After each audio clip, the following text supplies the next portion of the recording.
Atlantis. Probably, there is no such person who has never heard this word, or has never watched any interesting documentaries about this city, which is buried somewhere in the ocean, or perhaps in one of the seas that exist on our planet.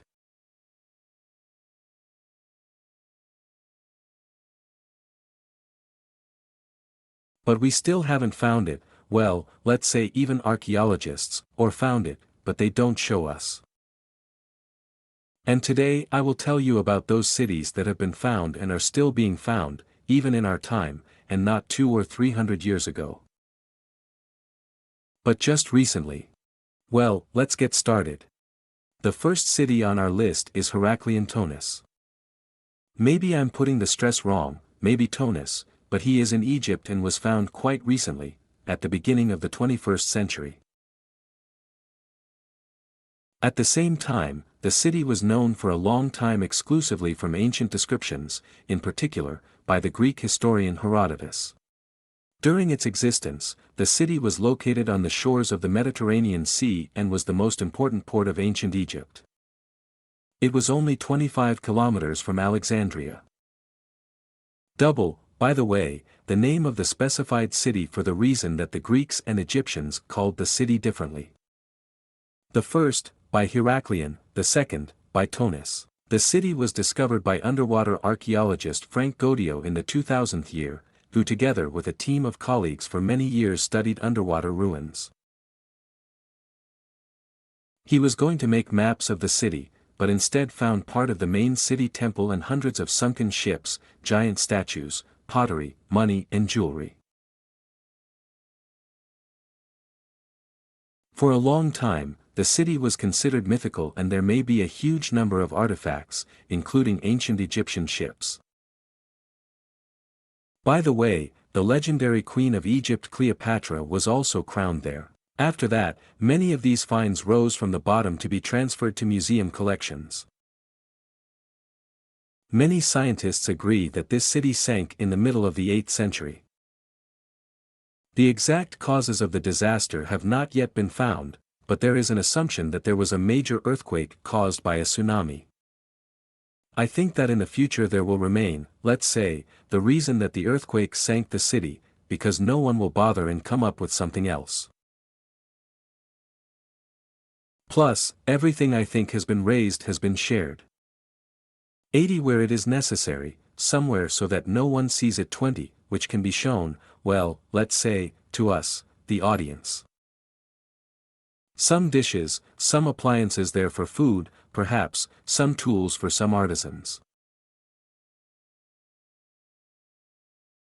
That's what they'll show us. Everything that goes beyond the scope, I believe, will not be shown to us. Well, maybe for now, or someday it will come out somewhere and well, the topic will move on. And the next city we have is Danwich and it is located in England. This city, according to scientists, was one of the largest cities in England at the beginning of the 11th century. The city was located almost at the seashore, but during the 14th century there were several severe storms that dragged the city to the bottom. Defensive fortifications from the storm were preserved, but it still failed to save him. Modern scientists have found the remains of 4 churches and an apartment building on the site of the city, as well as numerous houses and ships. If there is no volcano nearby, then the sea has pulled away. Well, this is not the first time I've heard these excuses. I'm sorry, I'm telling it like it is. It's just that some kind of natural disaster is very often used, either a volcano, or a flood, or something else, but in fact we constantly have the same problem.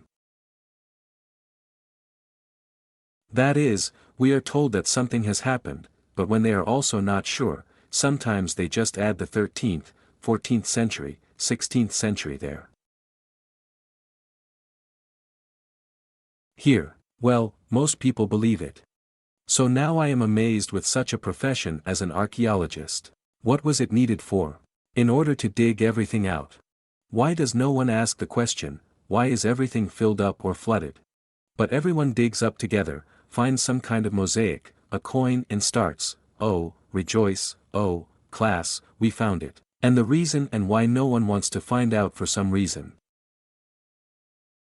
Exactly for the same reason, the majority of all archaeological finds are hidden in the same way, which are then imported, as we all understand, and this is my subjective opinion, to a certain place. There it is stored, there it is considered, there it is studied. And then they give people some pots and other game with a bunch of replicas. See how developed they were, but at the same time they do not show how much they were really developed, because they hide what they found. And the next one is Port Royal, Jamaica. The city, now located underwater, has long been considered a haven for pirates and bandits in the Caribbean. This city was also famous for the fact that more ships came here every year than all the English ports combined.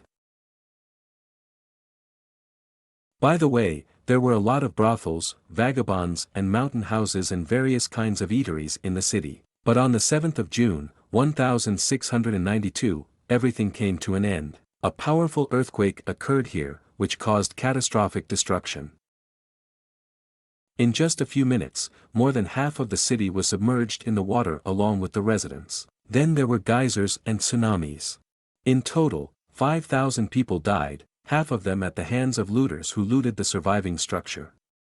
As I said earlier, the next factor is earthquakes. But one good thing is that at least they give some kind of dating, and again this dating to the 1600th years boils down to the fact that many researchers assume that something very large-scale happened at that time. As I said earlier, cities are still being found, and one such example is Neapolis, Tunisia. This city was discovered quite recently, only in the 2017 year.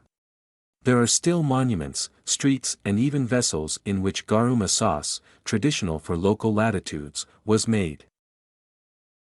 In principle, the city was considered the capital of this sauce. It was here that the largest amount of this product was produced in the entire empire. And as the researchers tell us, again, the city was also destroyed by a tsunami that washed away Alexandria. So far, little has been found there, but the search does not stop. That is, as I said earlier, again they attributed a tsunami, because there are no volcanoes nearby, so what else could have happened? Just that. Let's move on. And now we are transported to India, where the ancient city of two cancers awaits us. The ancient city, according to legend, existed about 10,000 years ago, and it was built on the instructions of the god Krishna himself, in just one night. Some ancient chronicles indicate that there were many gardens and richly furnished palaces. The same city was sometimes called the Golden City. The search for the city began in the 90s of the last century thanks to a find in the form of a brick wall. It turned out that the scheme of two crayfish, which were described in ancient manuscripts, coincided with the scheme of the city, which was discovered by archaeologists. Later, the remains of the foundation, coins, ceramics and other objects more than 1,000 years old were found there. Scientists are sure that the cause of the fall of the city was a tsunami. However, it is impossible to confirm this. Local authorities do not approve of conducting excavations at the site of the city. How convenient it is, but as always, a tsunami, and even the local authorities forbid doing something, in order simply not to find what you don't want. Then we have Greece, the city of Petri. This city is considered one of the oldest sunken cities. Its history goes back more than 5,000 years. Petri was discovered relatively recently, in 1967 year. It is unique in that no one managed to build anything here after the flooding. Simply because the city has never appeared on the surface after its flooding. Although for many centuries spent underwater, many buildings have collapsed, the city is still recognizable thanks to the visible layout of the streets. For example, relatively recently it was possible to create an accurate reconstruction of the sunken area of the city. In principle, there really is something to learn here. During the excavations, pottery, ruins of religious and residential buildings and much more were found. The cause of the flooding was all the same earthquakes. Pavlo Petri suffered from them more than once. But it was exactly what happened 1,000 years before our era that ruined this city. Fast forward to South America, namely Guatemala. The town of Samabac is located here. This city was considered just a legend for a very long time, but in 1996, one of the amateur divers Roberto Samoya found ruins in Lake Otitlan. Of course, he did not understand what he found, and in principle, few people believed his stories. It is about this lake that the Mayan legend says. They are sure that the first people came out of this reservoir. However, in the 2008 year, a group of interested archaeologists decided to check, and suddenly it. And in the end they found a city that went underwater more than 2,000 years ago. Apparently, something sudden has befallen the city. There were untouched ritual accessories and expensive valuables. Scientists believe that Samabac was a city or religious center. Some are sure that he was on a small island that could sink underwater due to a landslide or volcanic eruption. Well, that's just like I said. That is, in fact, they do not know what happened, something sudden happened, but some believe that a landslide eruption of a volcano, it's also easier. Next we have a fight in Italy. This city can be called the entertainment center of ancient Rome. This place was called the refuge of vice by such great minds as Seneca and Cicero. On weekends, the rich came here to spend money, and the poor from the surrounding area rushed to profit. This city was located not far from Naples and there were luxury villas, absolutely necessary for a rich man's weekend, fountains, pools, fish ponds and thermal springs. Interestingly, Bailey was often underwater due to fluctuations in the Earth's crust. The surviving part of the city was quickly looted by the Saracens, and a little later malaria hit the population. Now there is a diving center on the site of the ancient city. Various offices for a reasonable fee can offer you to swim where the powerful of this world once had fun. And now fast forward to China. Here I want to show you a city that was really ancient, which was a treasure, but it was simply flooded. This is the city of Shenzhen. This city was flooded in 1959 year during the construction of a hydroelectric power station. After all, what do we need ancient ruins if we want to live here and now with a light bulb? Shenzhen is located at the bottom of the artificial Lake Qingdao, which is known for its clean water and a large number of islands. On top of everything else, it turned out that flooding the city even benefits. In a city that is already 13 centuries old, the wind does not walk and does not carry the remnants of its former greatness. Now even the wooden beams at the bottom of the lake have been preserved. That is, you understand, they even expose this flooding in addition to the fact that, like wow, look, it's not destroyed by water at all, and so there would be a wind and it would collapse, but like this, as always.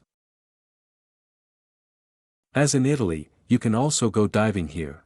To do this, at the beginning of the noughties, specialists were specifically looking for the most picturesque locations to develop tourism in this area. There is always something ancient and incredible in the whole world. Maybe soon there will really be the same city that used to be called Atlantis. But let's hope so.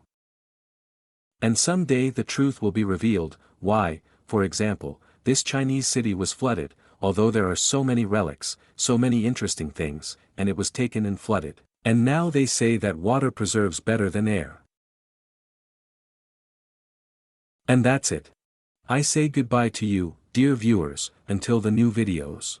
To everyone who liked it, click like, to everyone who didn't like it, click dislike, turn on the bell, subscribe to the channel. See you soon. For now.